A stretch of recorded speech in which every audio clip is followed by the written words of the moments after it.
فكرة من الليزر الصورة 3D هتخليك تعيش جوه الصورة.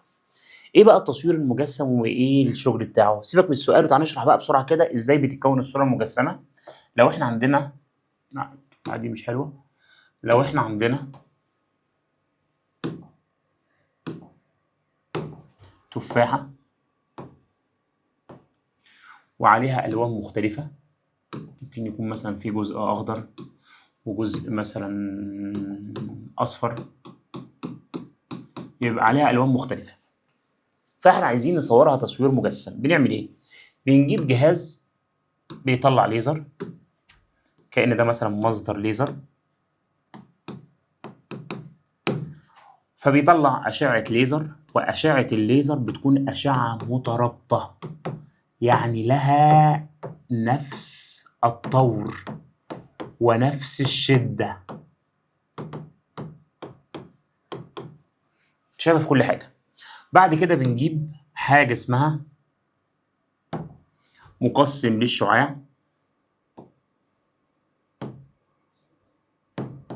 من اسمه كده بيقسم الشعاع ده جزئين، جزء هيكمل كده، جزء هيكمل كده، وجزء هينزل كده.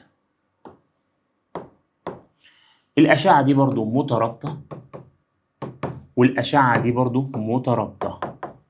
الأشعة اللي نزلت تحت دي بيسموها أشعة مرجعية، لها نفس التردد والطول الموجي والطور والاتجاه. الأشعة لما بتيجي على التفاحة بتسقط في أماكن مختلفة، فالتفاحة تمتص جزء من الضوء وتعكس الباقي. طب الأشعة اللي بتنعكس من على التفاحة بقى بتختلف عن بعضها في الشدة. الشدة يعني عدد الفوتونات، لأن الألوان اللي على التفاحة مختلفة. في حتة هتمتص كمية كبيرة جدا من الضوء، في حتة هتمتص كمية قليلة، فكمية الضوء اللي هتنعكس تبقى كمية مختلفة. يبقى في اختلاف في الشدة، وفي اختلاف في الطور. في الطور يعني في شعاع هيسقط على أول التفاحة، في شعاع هيسقط على آخر التفاحة. الأشعة اللي منعكسة من على التفاحة ممكن نرسمها بقى بلون تاني كده عشان تعرف إن هي مختلفة. أهي هتبقى بالشكل ده. حتى كمان ممكن ترسمها تتفرق كده لأنها أشعة غير مترابطة، يعني مختلفة في الشدة والطور. يحصل بين الاتنين بقى زي ما انت شايف كده تداخل. التداخل ده نستقبله على حاجة اسمها لوح فوتوغرافي. اللوح الفوتوغرافي لما نستقبل الأشعة المرجعية اللي هي المترابطة مع الأشعة اللي جاية من الجسم اللي هي غير مترابطة، يكون صورة للتفاحة مشفرة مش واضحة. ناخد الصورة المشفرة دي بقى ونسلط عليها أشعة ليزر، بس الصح نفس الأشعة اللي احنا استخدمناها في التجربة، اللي هي المصدر ده هنجيبه هنا تاني، ده مصدر ليزر.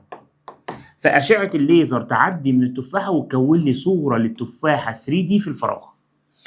طيب من ده شرح ازاي بيكون التصوير او الصوره المجسمه اللي هي اسمها الهولوجرام او التصوير ثلاثي الابعاد.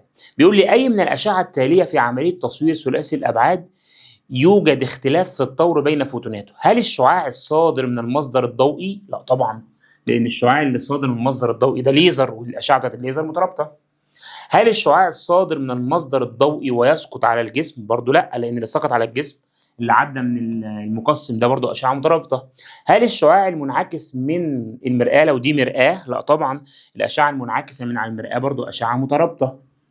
هل الشعاع المنعكس من على الجسم؟ يبقى الاجابه دي هي الايه الصح، يبقى الاجابه الصح رقم د.